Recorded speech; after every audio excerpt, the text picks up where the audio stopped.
Both of your parents were card dealers, you said? Yeah, they deal with like pai gao, blackjack, what the Uh, card, like they were working in casinos as like deal. When I say dealers, no, it's like no, I know what you mean. my parents aren't my parents aren't drug dealers. They're Yeah, card I dealers understand. I in understand. Las Vegas. Right. I have to preface that. Yeah. First I got your voicemail, then I got you. We can meet in person or maybe on Zoom. So tell me what's your genre, tell me what do you do? I'd like to know the things that specifically make you. Hey, I'm Tim Barnes. You Are the Genre. I hope you enjoyed that You Are the Genre theme song created by my friend Freddie Nunez. And in every episode of this show, I ask a great new guest about the first genre that inspired them, the first craft that they pursued, and how they feel about that first pursuit now. And this episode continues my journey of interviewing people involved with the free scripted audio series that I created and directed called Judge Travis. All 8 episodes of Judge Travis are finally out, so if you want, you can just binge straight through it if you haven't had a chance to listen to it just yet. It's about the behind the scenes of a TV court show and how what happens in the personal life of the judge affects his verdicts. I call it The Larry Sanders Show meets The Bernie Mac Show. It's Judge Travis, everybody.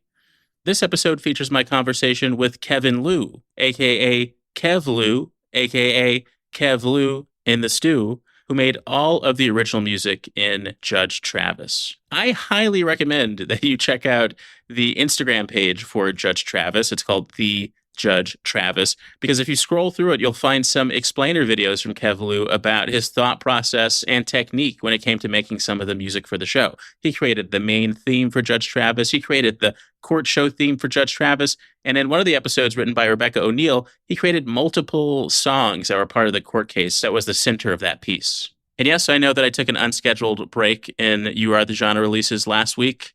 It just crept up on me. I needed it. I needed a little bit of a break after all of the pomp and circumstance around releasing those 8 Judge Travis episodes. And by the way, I've recently made guest appearances on other podcasts like Go Touch Grass and Quora Raiders, which was really fun, really weird.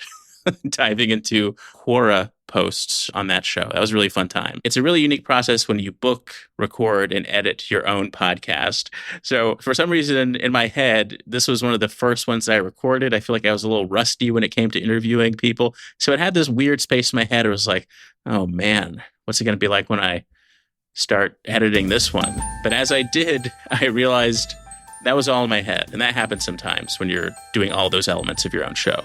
There are some really, really brilliant nuggets of information from Kev here, and I think a lot of people are going to get something from it. I certainly did. 2 things. Please subscribe and listen to Judge Travis, and please enjoy this conversation with the incredible musical mastermind named Kev Luu. Enjoy. I think we did talk a few times in the process of Judge Travis, right? There were a couple Zooms at least. Exactly. Yeah, we jumped on a call and talked about the vision, got to know each other. So it's great to see you again. Happy holidays. Thank you. It was great. It's great to work with you. I'm glad Elizabeth got us connected. I can't tell you how much I love all of the music that you made for the show. And so I guess before we get into You Are the Genre, let's just talk about that a little bit. Like, as soon as the first version of kind of the Judge Travis theme hit my ears, I was like, okay, we're on we're on the right track. And I was worried. I felt like I sent you so many different like reference audio, and I was worried I was being vague and confusing. But can you just like walk me through your process for the sound of the original music for Judge Travis?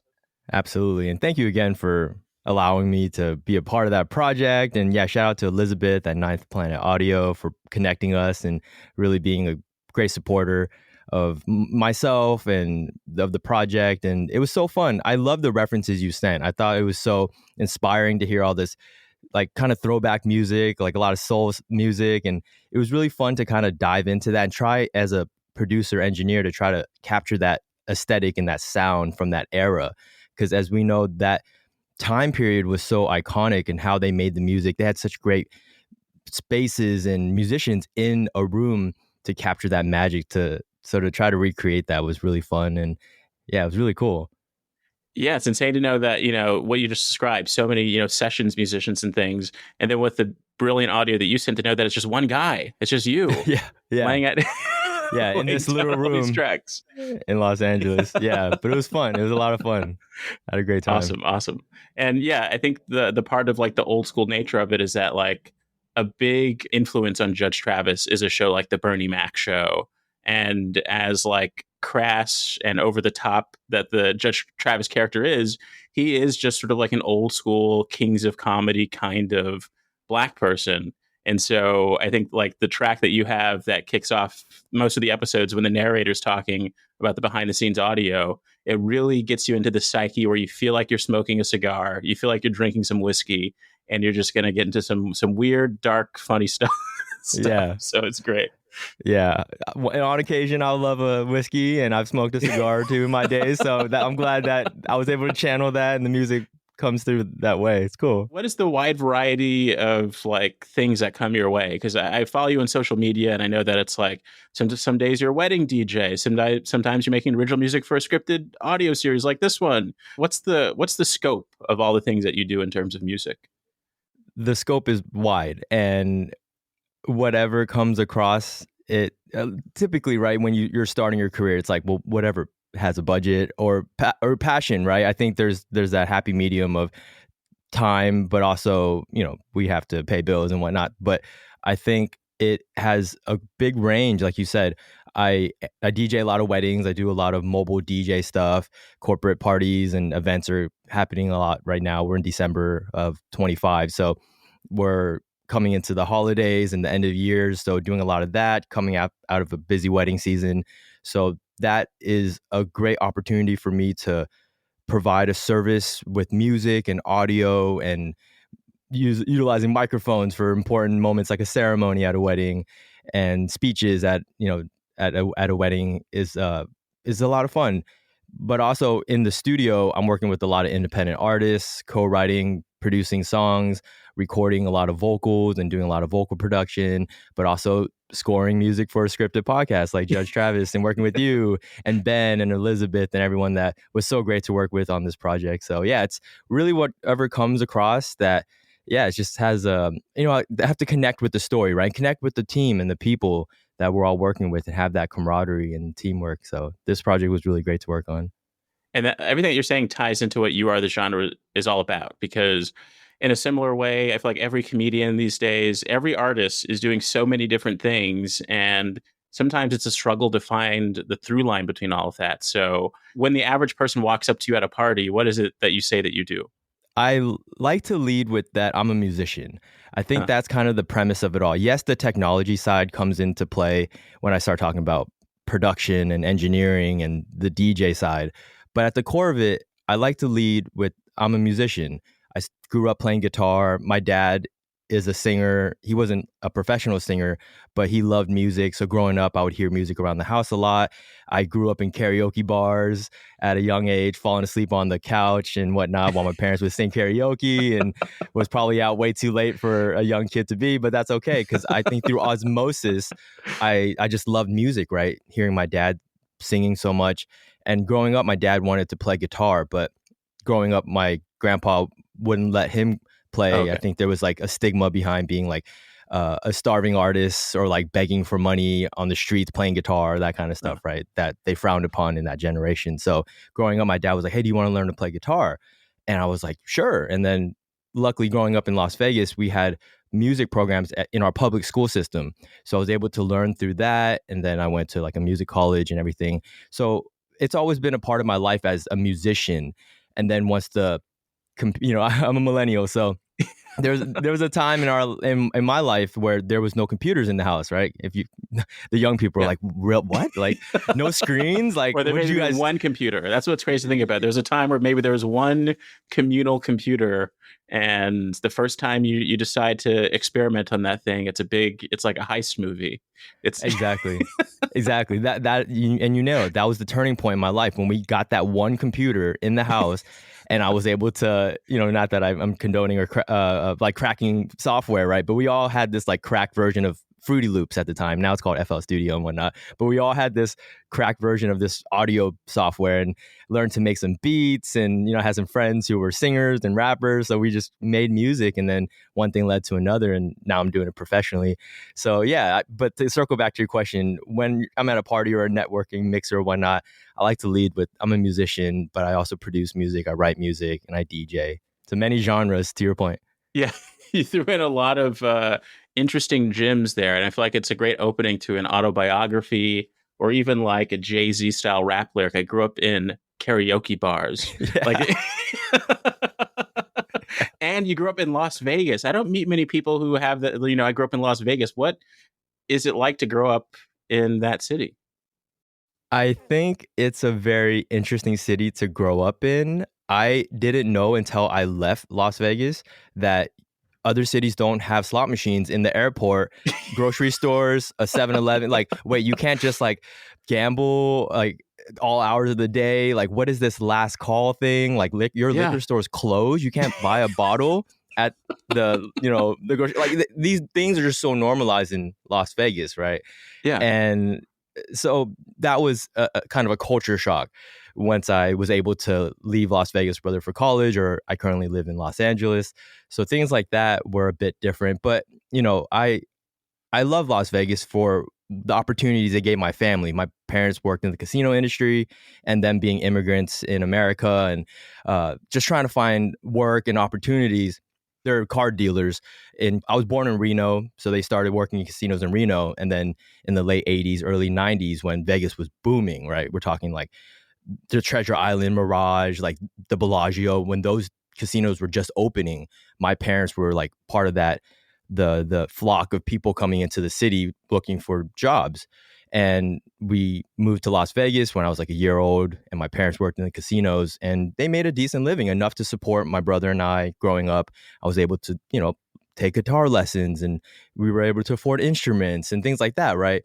So it was a great place for me for my family to grow up and work, but also like I mentioned earlier, we had music programs. I went to a performing arts high school called Las Vegas Academy, and I was able to major in the guitar. Now, I know not many schools have that. It's always sad, right? When we talk about budget cuts, it's always the arts that go first: music programs, dance, choir, those things.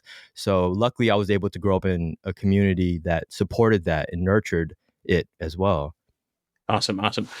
Sorry to do this. My dog is making some weird sounds. No worries. No, please. But I promise you, I'll be back with an amazing follow-up question. All good. All good. All right, I'm back. It turns out it wasn't my dog. Oh, okay. Everything's okay. Everything's okay. Yeah, that's good. But okay. Yes, you grew up in Sin. Is it called Sin City? They call it Sin City for many reasons. Have you been? Do you go often? I think I've maybe been to Las Vegas once. The closest thing to Las Vegas I feel like I was conscious of was like Laughlin. Are you familiar with like? Yeah, we used to go there and like jet ski because there's like a lake or a river or whatnot. Yeah, I know Laughlin. Okay, yeah. So it feels like it's like a city where it's like prom must be lit if you're going to high school in Las Vegas. I guess, yeah. I feel like my prom experience was cool. Shout out to my friends that I went to prom with, but it was pretty tame. I think, all things considered, what people would think Las Vegas could be for young people or any people, right? I mean, it's Sin City for a reason, and it's a tough place if you have a lot of temptations, right? I think whether it's gambling, partying, nightlife, drinking, like whatever it is, it can be a pretty challenging place to be because of the exposure, right? Yeah. And you mentioned okay, both of your parents were card dealers, you said? Yeah, they deal like pai gow, blackjack, the card, like they were working in casinos as like deal. When I say dealers, I know what you mean. My parents aren't drug dealers; they're card dealers. I understand. In Las Vegas, right. I have to preface that. Yeah, but then there's also that beautiful thing. I think a lot of people, when a lot of parents have children, sometimes they're just excited to give them that thing that they didn't have the opportunity to do. I think one very specific thing on my end was, my dad, when he was a kid, always wanted like a car bed. Oh, cool. And so he got me a car bed Only I didn't care that much about cars, so it's just so it was just kind of like, Yeah. oh, okay, cool. But it was like kind of like you're trying to give your child like this fantastical thing that you always wanted. And I think it's very sweet that your dad was like, hey, do you want to learn the guitar? And but you were actually excited about that. I was. I always had a fascination in music. And I think, as I mentioned earlier, I think being around it and being curious about it was very and that's the thing with young people having this imagination and the curiosity to explore something, but then needing and having the resources to explore, whether it's an instrument or a teacher or the time to Mhm. dedicate into developing a craft. And I'm sure, as you know, Tim, as a comedian, a writer, all these things are is the journey, the path, right?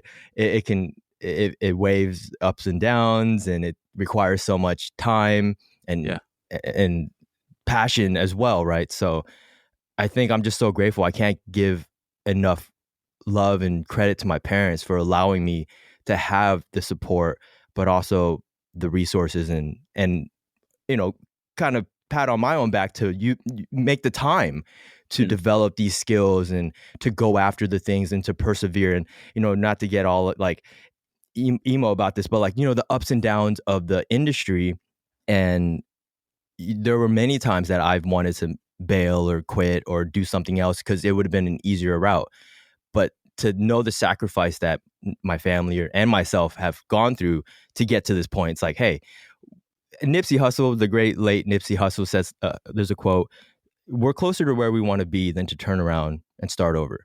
And I Right. think that's so true. Like, I don't know where the end all be all will be for me, anybody, but I think my goals or where the things I want to achieve, it could literally be right there, right? It could be next year, it could be in 5 years, 10 years, but all the sweat equity you already put into this, I can't turn around and be like, hey, you know what? I think I'm gonna be an accountant, or I think I'm gonna like do something else, right? Maybe into real estate. Like I hear that's a good market right now. Like Yeah, no, yeah. I'm not. Like I'm gonna keep making music. I'm gonna keep collaborating with people like you. I want to keep creating things and just yeah, using this imagination for as long as I can. That's great. And speaking of imagination, I'm wondering if there was something that called out to you when you were a kid before your dad mentioned the guitar. It was like, hey, do you want to learn how to play this thing? Was there a first thing that really drew your attention? The radio. I think we would listen to the radio a lot in the car, and we had boom boxes back in the day, and I would just always listen to the radio. And I remember certain songs that were coming, and this we're talking the '90s, right? So we're talking like boy bands, Backstreet Boys, 98 Degrees. And it's interesting because I went to music college, and a lot of my musician friends are like, "Oh, I grew up listening to like Charlie Parker and Miles Davis and all these like great musicians." And I've learned their catalog and studied them through the years as a musician. But like I really grew up listening and loving pop music and hip hop and then learning about electronic music and just like music my cousins were listening to or my older brother. These were things that I was exposed to, not really like too deep as the music for musicians, right? I'm doing air quotes. So I think the radio and just being exposed to pop music and that feeling, it comes back to the feeling that music gives me. And yes, there's technical stuff, and we've learned all the music theory and the ear training stuff to understand music as a language to communicate with each other and to understand things. But I can't stress enough about the feeling that music gives us and the feeling I had as a kid. I've reached this series of thoughts now that I've been in New York for almost a decade, even though I'm from California, where it's just like there is this psychological difference between people who are mainly listening to music in the car and people who are mainly listening to it like maybe in a more solitude sort of way on public transportation or back in the day when it was when it was like boom boxes and stuff. Like, is there anything specific to you being in the car as a kid listening to the radio that you think is like particularly unique? Is there something communal about that with your family? I think music with vocals really resonates with me. I feel like the human voice is such a unique instrument and unique to each other in ourselves. People can imitate, people can shape their tones and vowels and whatnot to sound like each other. But I think the voice, I think hearing my dad sing and my mom would sing with my dad a little bit, hearing them express themselves, whether it's in growing up, my first language was Cantonese, Mm. Chinese. So growing up hearing a lot of canto pop, which was really popular back in like the 80s and 90s in like Hong Kong and parts of China and Asia. Canto pop was this beautiful genre, and being exposed to that, and then my dad would sing some songs in English, like he knew some like BG songs or like Paul Anka or whatnot, Oh like wow! So your dad had yeah. like a falsetto thing going on. Yeah, he's got a little range. But it was great. I think just the human voice. And I still work with a lot of artists, whether it's just recording, doing vocal production, or co-writing. I think there's something really special about the human voice. So that's kind of what grabbed me in. And of course, I love beats, I love sounds, I love instruments, frequencies, all that is a part of production and engineering. But I'm telling you, something special about the human voice. Is there anything that you could say was your first official pursuit before the guitar, or would you say it was the guitar? Guitar was my first pursuit. That was my entry into music, holding that. And we would learn, we had guitar tabs back in the day and we still do. I remember this website, tabcrawler.com. So I would go on, and I grew up with a good friend, Jay Salas, and we would learn songs together and jam with each other and go on tabcrawler.com and look up songs like Californication by Red Hot Chili Peppers or Kryptonite. And then you would learn the shapes and where your fingers would go on what fret and learn these songs. It was really fun. So it was like this morph of that special moment that you said earlier, like getting that first computer in the house and the internet. You're like, what? All this information is now at our fingertips. So utilizing that and learning music through that portal, just again, grateful for like the resources. Yeah, but at the same time, like the resources, like the limited nature of it made it more social. It's like, oh, come over to my place, or I just printed this out, as Yeah. opposed to like everyone has access to it all the time. Well, so what did you do with that? So you're having fun playing with the guitar, but you're also taking it seriously. What did that lead to next? Did you have a band? Did you have a YouTube channel like in that early era of YouTube or something like that? I have a feeling that you were those guys who was posting original songs or covers on YouTube back in like 2007 or something.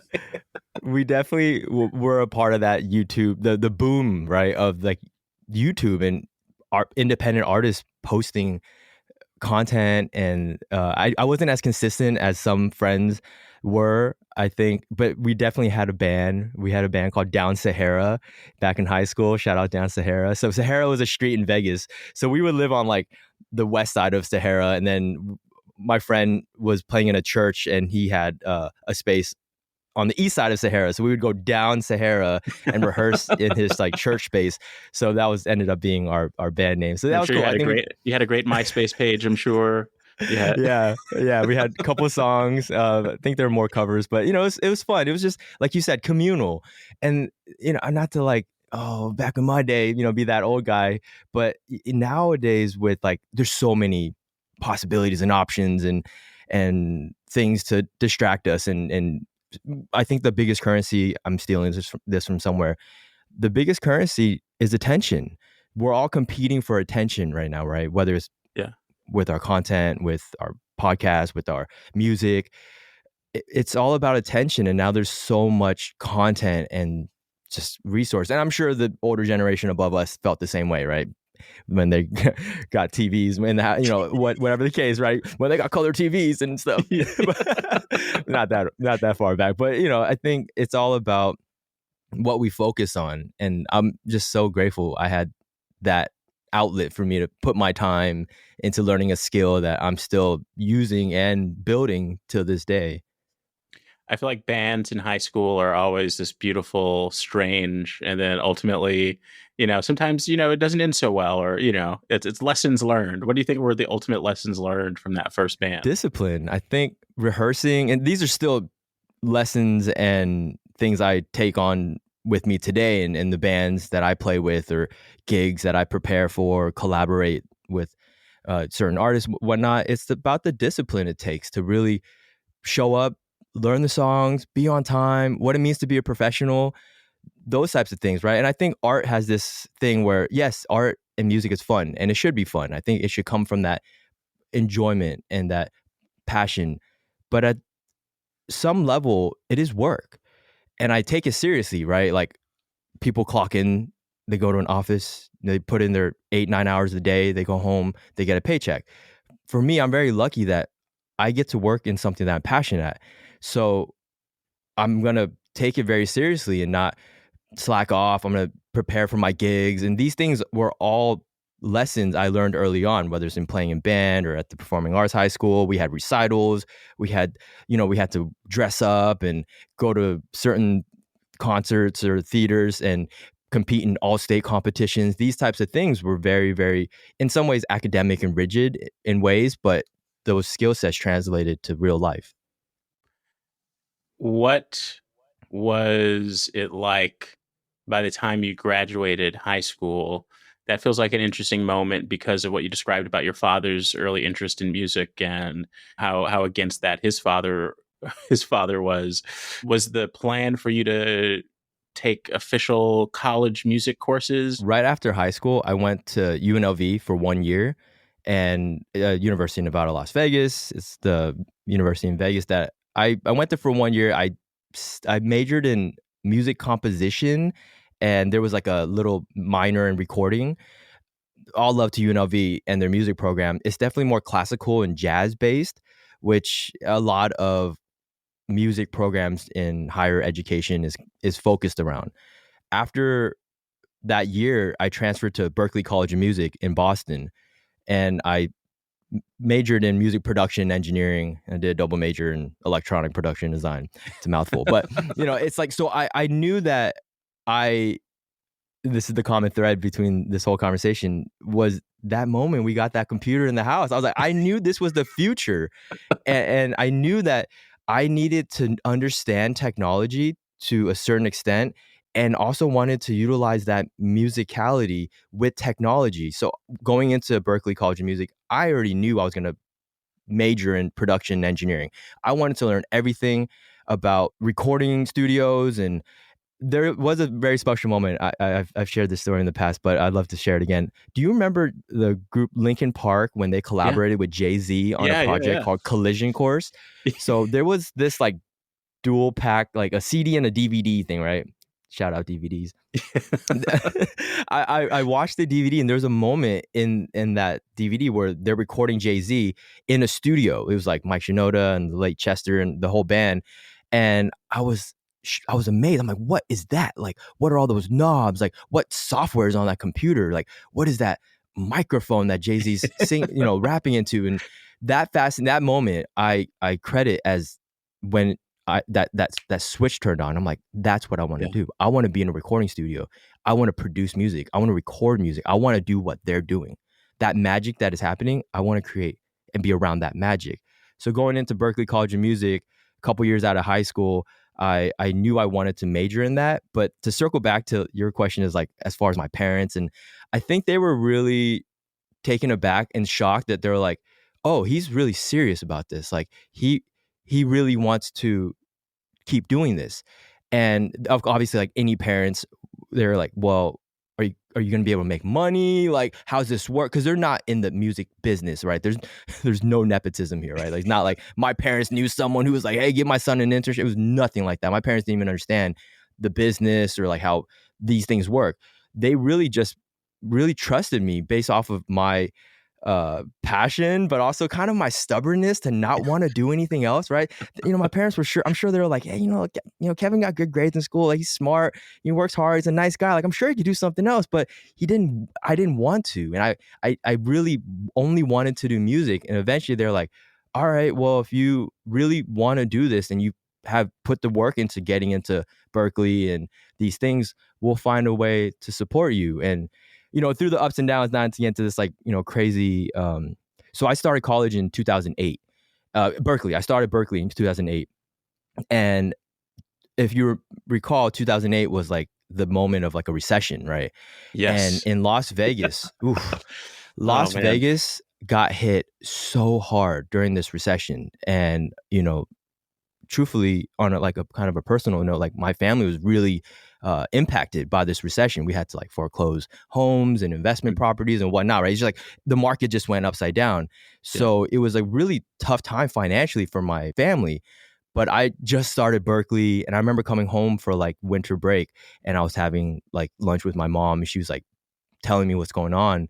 And I, at that moment, I was crying in like a restaurant. I was like, Mm, well, I'm gonna drop out of school, right? Like mm. I'm gonna quit. I'm not gonna keep going to this private music college in Boston while Yeah. my family's packing up their everything to like move to another house. It was just, I was like, this makes no sense. I'm not gonna Yeah. leave my family hanging like that, right? But my mom was like, no, like, hey, like you worked hard to get into the school. We said we'd support you how we can. I had loans and scholarships and whatnot. It wasn't just like like all family, but it was a part of the opportunity. Like they were like, hey, well, you work hard, you we'll make this work. We're gonna make this work as a family, right? So I took it really seriously. Like I went back to school the next semester. I'm like, hey, I was on a mission, right? Like I know this is a big sacrifice for my family, and I'm gonna get the most out of this. And so to also why I'm still doing what I'm doing is like I can't let them down because of all the sacrifices. That ties into how smart it was that you were so focused on the technical aspects of music making outside of just, songwriting. It isn't one of those stories where it's like I'm packing up and I'm going to LA and I'm gonna busk and someone's gonna discover me. It was like you're the part of the plan, it seems, was to be able to technically make music by any standard. As long as you're doing that, it sounds like you would have been happy. Absolutely. Yeah. And I knew that was a skill and a service I could provide too. And it's proven so true that whether I'm working on original music, scoring music for a scripted podcast, editing podcasts Uh, for Ninth Planet Audio with Elizabeth, I've done a lot of editing. Like we did this whole scripted called Once Upon a Time in Nashville. Shout out to Sierra and Cornelia. That was also through Ninth Planet. And I did a lot of editing, and it was a lot of sound design, all right. It was so many things that I've been able to do in my career based off of just the skill sets of knowing how microphones work and how DAWs, right, digital audio workstations work, and those types of things. But back to like the work ethic and professionalism and showing up and just doing all those things, right? Like call them soft skills or whatnot.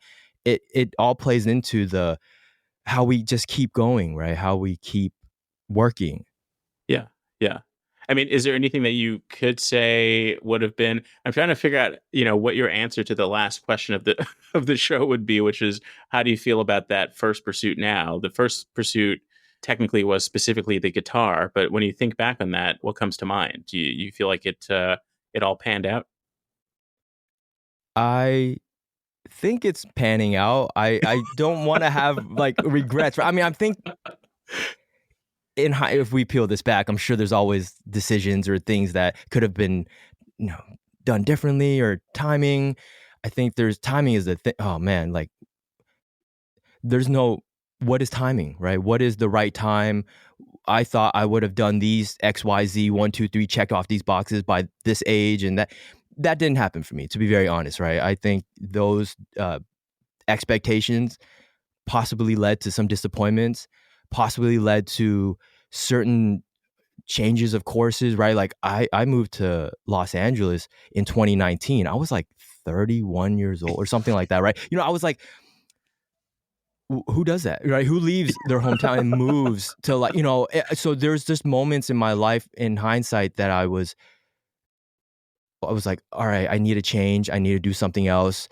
There's moments that I'm like, maybe I should have came to LA right after college, seeing some of the things and the comparing thing. Oh my gosh, Yeah, we all do it. I know it's toxic. I try to like get myself out of this, but it's like, I look at some of the things my friends have done and achieved, right? Winning Grammys and this accolade, these plaques and numbers, metrics, blah, blah, blah, right?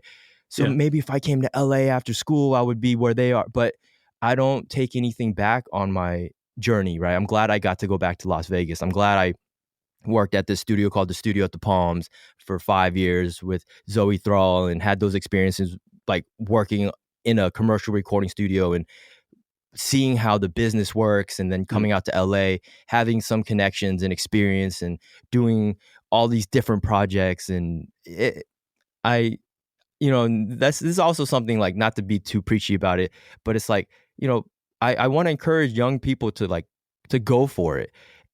whatever background you come from, whatever experience you have, really go for it. But then also understand that there's no straight path in this, right? And I'm sure you can speak on this, Tim, in your experience as like a writer in this business. And there's so many.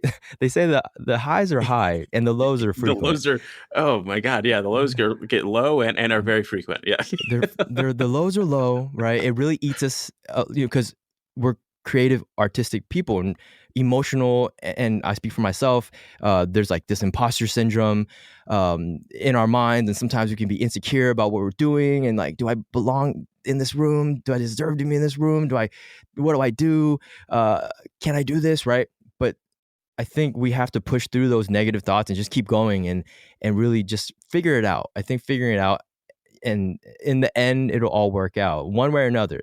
Yeah, and maybe not in the timeline or the ways we think, but Hmm. I believe in it. I really do.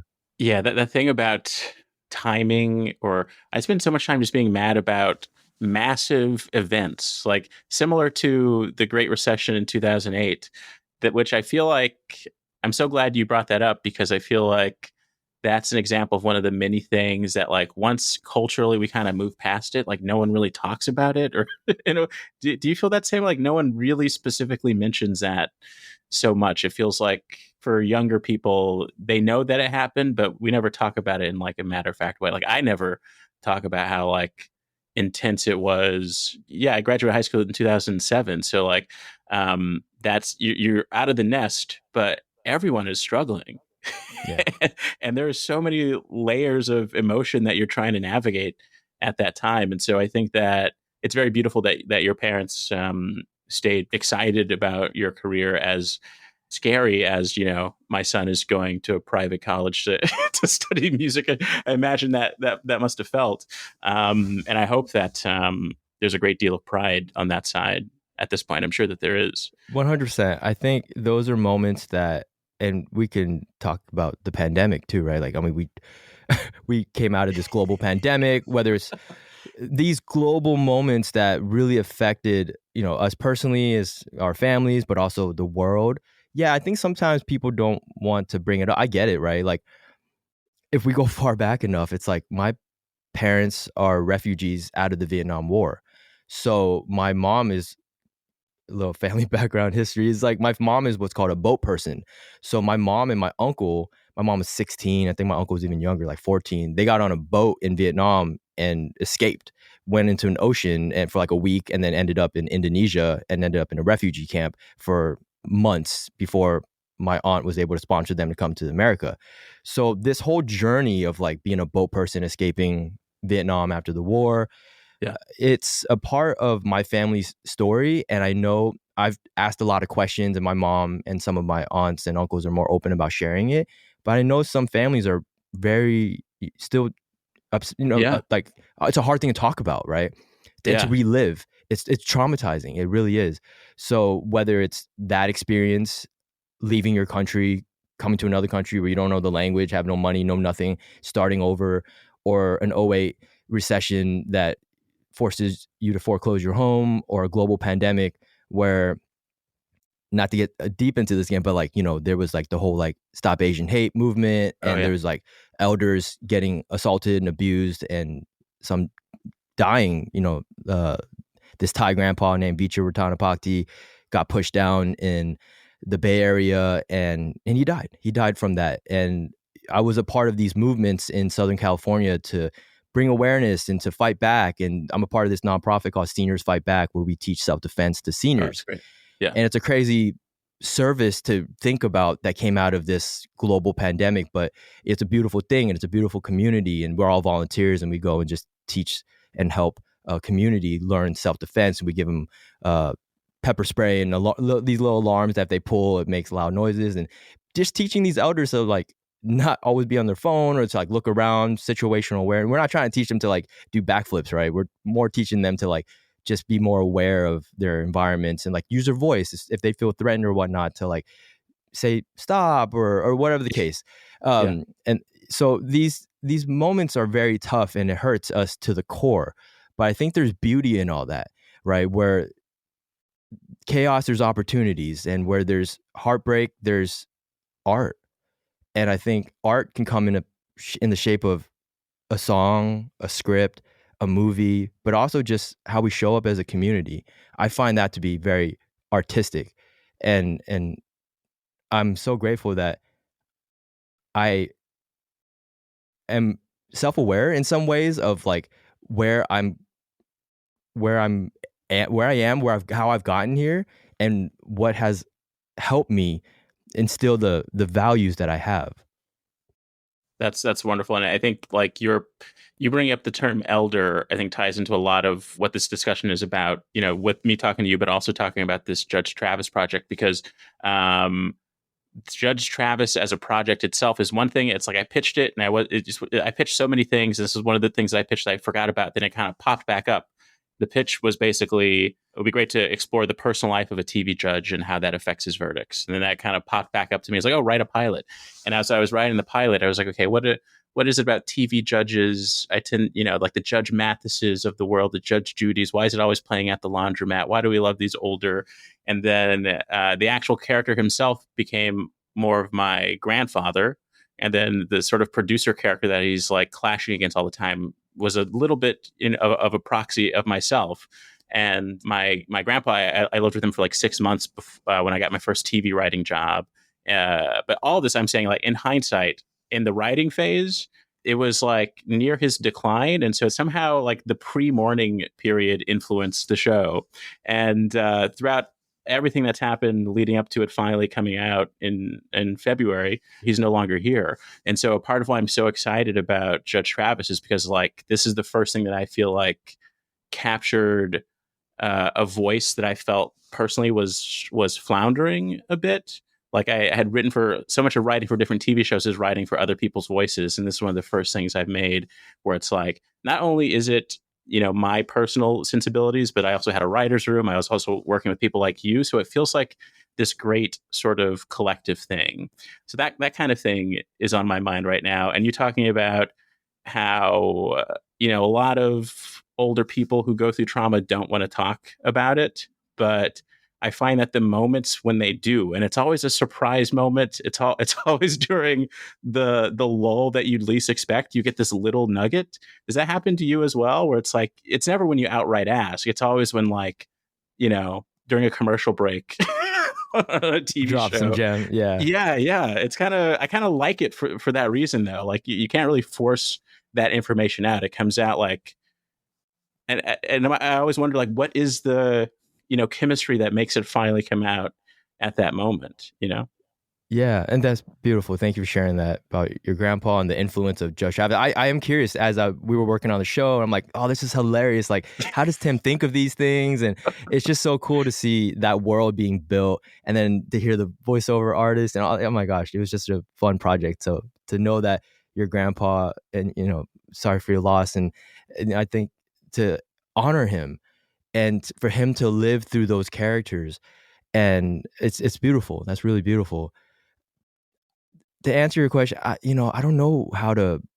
I think that's some like a job of like a good host or just like a good writer is to always be aware and listening, be a good listener as far as when people are sharing things and trying to pull those gems out. Cause yeah, if you turn on the light and you turn the microphones on, we call in the studio, we call it like red light fever or something. It's like, or like, people get nervous, right? People, especially when it's like, oh, this is going to be forever. Like, it gets scary. So they're not being themselves or authentic or natural. So I think just creating an environment, and this happens a lot in the studio when I'm writing songs with artists or creating. A lot of times, the early part of the sessions are just talking. We're just catching up. And hey, what's going on with you? What's going on with your life? How are your relationships? How, are you happy? What's going on? You traveled? What do you want to talk about? And it could be a celebratory moment. Hey, just had a kid. Had some friends who just had some kids, and or just traveled. Like a lot of weddings, right? A lot of happy moments. But there's also moments of like heartbreak, where I've had friends go through like really big moments in their relationships and deaths in the family, that kind of stuff. And then as a producer, it's about channeling that energy and store and putting that into like a song that we can build, or putting that into like a track that we can build a song on top of. So I think it's just creating that comfortable environment for whether it's like our family members to share their experiences, or for an artist to open up and also share their experiences. It's being that supportive vessel to allow that to come out comfortably. And as millennials at the age that we are rapidly becoming elders of a sort too. Where we can say, back in the day when there was just one computer in one Yeah. computer in the house. I'm curious to know, like, what are you noticing gets you mad about the younger generation? And I'm not trying to make it like a big deal or anything, but I think it's interesting that people our age are starting to have those dividing those dividing lines about style and things like that. And I think often for me, it's like, oh, you, and it's the same thing for every generation that gets older. It's like, you don't appreciate the tools that you have in front of you is kind of the vibe, right? Do you have that? 100%. I think we all do. And I think it's natural, right? If we talk to someone older than us, they're going to look at our generation. We're looking at the next and the next to the next. I would love if we can all still be students. I will forever be a student. I will never stop learning. I'm learning the saxophone right now, and it's been a very painful experience for my neighbors because it's just this like very humbling thing, right? To like relearn, to have to learn like another instrument, but I think now with technology, there's so much information out there that we can get this false sense of confidence that, hey, I'm really good at this, or I'm an expert at this already, or I deserve all these things, right? And it's tough because us being who we are, doing this as long as we have, sometimes there's just a natural feeling and instinct of like, well, I put my time in, right? I've paid my dues and you haven't. And there's this whole like back to the comparing thing, and it's like, and so not to like diminish accomplishments, especially when people sometimes get them faster than others, right? Like there's just sometimes there's luck involved, sometimes there's knowing the right people, having the right story or song or sound for the zeitgeist of the time and I don't know, right? The stars align for some people faster than others. And that's great. I'm happy for them. That's awesome. Good for you. But there's no replacing putting in the work and the foundation of knowing your craft and knowing what quality is and what makes something good. So there's no shortcutting that. So I think, luckily I was blessed and had the opportunity to kind of go through a school which helped me learn that foundation, right? Some people have to learn on their own. There's a thing called YouTube University, right? You can kind of learn things on YouTube and whatnot.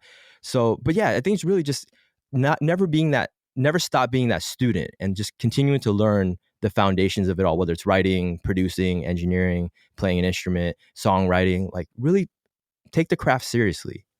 Yeah. And I think you mentioned, one of the things that you like to tell younger people pursuing the arts or music specifically is like there's no one path. And I feel like we might be the last generation that even believes in one straight path. I feel like everything is so stratified now. Everything is sort of like gigs, a nesting doll, a nesting doll of gigs. And everything is about trying to find a way to get like the right constellation of things swirling around you. What do you feel like is the next phase? I think the thing that's kind of difficult to parse out when you are doing multiple gigs is the idea of phases. Do you feel like there is like an official next goal or grand goal for you, or is it simply always being in that state of learning? Because if that's the case, then it seems like you're kind of there. Thank you. I think there's definitely phases in our careers and life that we would want to grow or scale to or from. I think as a creative person, sometimes it's challenging to determine that and to make that call and to say, hey, I'm outgrowing certain things, jobs. There's a saying that I've kind of adapted. It's like, we don't get what we deserve. We get what we negotiate. Right. That's I kind of love the, that. Yeah, that's kind of what the industry motto right there. Yeah. Because there's always a, unfortunately, in the music business, entertainment, there's a line out the door of people waiting to sign bad deals, right? For like opportunities and things like that. And as long as there's always that demand, it's like, well, what's going to change, right? Yeah. As far, we see it so much with like payouts on streaming platforms and whatnot, not to get into all this, but it's like, we have to take some ownership back. in ourselves, and whether it's like what you're doing, writing, creating content, having this podcast, talking about all the different hats we have to wear to work and to provide for ourselves and to stay creative and passionate and fulfilled creatively, spiritually, all those things. So I think taking that initiative and ownership of, I've done this and this was great. This was a part of my journey and career, but next it's this. And then kind of thinking in reverse, like thinking what the end is, what the end goal, and then reverse engineering that and saying, well, if I want to have that, how do I get to that? And it's not going to happen overnight, but how can I make steps towards that? And I think that's kind of where I am in my career. I love doing what I'm doing. I love the people I'm working with and the agencies I'm working with on like the DJ side and the artists I'm working with. And it's great. Everyone's, we're all working and staying busy. But I think there is a lot of opportunity in the future for ownership and for building your own empire and universe, right? And then doing it in a way that is a little bit more transparent and a little bit more equitable for everybody. And that's kind of what my hopes are for the future. Well, I want to say that one of my favorite moments working with you was when at one point we had what we thought was the final version of the court show theme in Judge Travis. And then when we started to get further into the post-production process and getting notes, it was a note from a producer that it was a great note, was that it doesn't sound, intense as most court shows were. And I was like, I wonder if there's a way to just kind of, and I wasn't sure if it was even possible to, because I really loved the melody that you established for the Judge Travis court show theme song. And so I was nervous to send you, the feedback to see if there was a way to keep that melody, but just beef it up and make it sound more intense. And you did that in such an incredible way that on the top of my head, I don't even remember as much as I loved the original version of it, I don't even remember what it was because it just worked so well. So anyone listening, you gotta get Kev Luu in the stew working on your working on your project, because that was a really particularly magical moment for me. Thank you. Thanks for that plug. And thanks for the trust. I think it really comes down to trust and the open communication. Of course, I'm always open to feedback and collaborating with people. And I may not hear or think of all the things. So any other approach, I'm always open to that, whether it's for this project with Judge Travis or working with different artists. And it's always about that collaborative effort, right? I really try to remove any like personal like ego type of thing. And like I always say that to my artists too, right? I think Quincy Jones had this sign, right? It's like, leave the ego at the door, when he was doing a lot of sessions. And it was always that idea of just collaborating and trusting the people that you work with and wanting the best for the project, right? And that's what I always strive for, whether it's a project like this or just like a wedding or a production, a song, playing in a band. It's always about the end goal and like whether it's the song, what's the best for the song or the project. And you mentioned there was a time where you it was like a 5-year period of working at this music studio.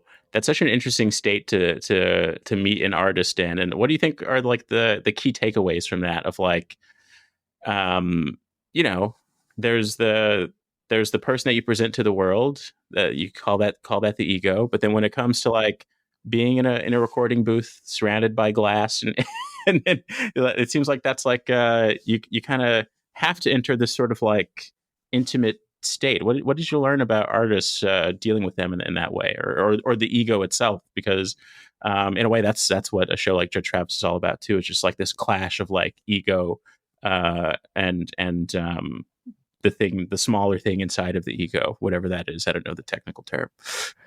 100%. I think that time when I was at the studio at the Palms, I was so fortunate to be a fly on the wall, to whether it's just sitting at the front desk, answering phones, getting food orders, making sure I did that the best I could, right? If someone wanted a burger, hey, how'd you want that? Medium rare? You want tomatoes? Like that attention to detail kind of allowed me to get into the room. And then I was an assistant engineer and assisting, whether it's our staff engineers or other engineers, producers coming in, utilizing the studio with their clients and artists, seeing how they work.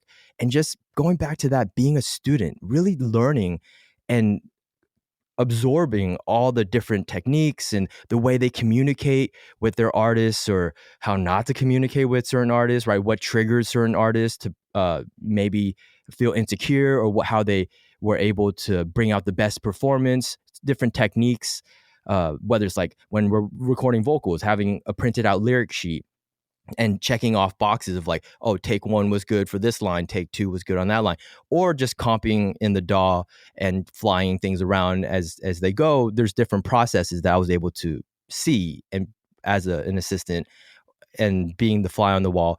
So that was, not to like name drop and whatnot, but we had some great artists in the studio, right? The Celine Dion's and the Britney Spears's and a lot of hip hop artists. So to see how those A-level artists are working, what they need to be comfortable, whether it's just like they're riders, right? Whether it's like Fiji water, like fruit, or whatever the case, right? It's all about hospitality too, right? It really comes down to, we're a service-oriented profession. So to make the artists comfortable, hey, do you want some tea? Do you want some honey? Do you want, lukewarm water, whatever the case, right?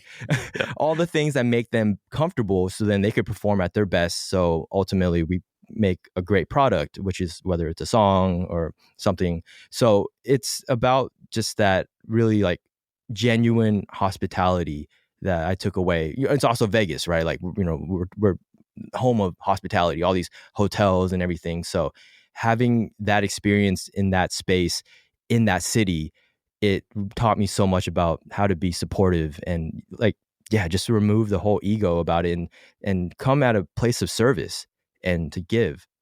Well, I love learning about your journey, and now I have this particular, just like, what is it like to just be a nice church boy in the city of sin? That's that's so unique.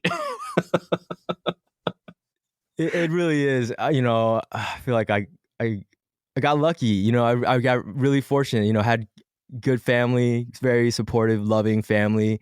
I've made my mistakes. I'm no saint. You know what I mean? I'm sure we all have, right? We've all gone on the path, and some were, good decisions, and some just weren't, and that's okay. I don't regret. I wish I didn't do some things or said some things or whatever the case, right? There's all these things that in hindsight, it's like, you know what, right? As long as we learn. My dad would always say this. I have to give him so much credit for this. He's growing up, he's like, son, I'm gonna let you know if there's like a hole in front of you, right? Like, you're walking down this path, there's a hole in front of you. I'm gonna let you know. Yeah. You can walk around the hole, because I'm telling you there's a hole in front of you, or you can just walk right into the hole and fall in, and that's on you, because I'm telling you there's a hole, right? And there is moments in my life I'm like, there's a hole right there, but I'm gonna jump head into it, because there's lessons in all that. And I think sometimes playing things too safe, or like not taking a risk, or there's so many risks as an artist, right? Like pitching, the disappointments, right? The no's, like there's just so many no's. And if you can withstand all the no's and get those like the few and far between wins and the yeses, those feel like the best feelings in the world, right? The highs are highs, the lows are frequent. So we're gonna have to just keep going. And I'm glad I had the failures and the losses and the disappointments and the moments that I wasn't at my best, and I disappointed people, and I upset people, and these are things I'm not like proud of, but it made me who I am. It helped me develop into who I am now and the values that I have. So yeah, I'm just grateful, and yeah, of course the environment, right? Sin City, Vegas, but I see it here in LA, I see it all over. Like, it's like what you surround yourself with, but then also having that moral compass of like, okay, this is probably not the best decision for me, or maybe shouldn't be around these situations, people, things. Having that kind of discretion, I guess, is helpful. Nice. Well, thank you for joining me on the show, and I can't wait for the world to hear all of the beautiful music you made for Judge Travis and beyond. So I really, really appreciate your input and just getting to know you. I hope to, like, next time I'm in LA, we can get coffee or something. Yeah, I would love to. I'd love to. Thank you for the opportunity. It was so great to work with you on Judge Travis. Can't wait for the world to hear it. And I think they're going to love it. It's hilarious. It's an awesome show. And yeah, it was super fun to work on the music. So can't wait to share with the world. Thank you. And that's the show. Big thanks to Kev Luu for joining me. For more information about him, visit kevluuinthestew.com. Freddie Nunez created and sings the You Are the Genre theme song, and Adam Smith produced it. Next episode, I'll be talking to the editor of Judge Travis, Ben Cruz. This is Tim Barnes signing off with your weekly reminder that you are the genre.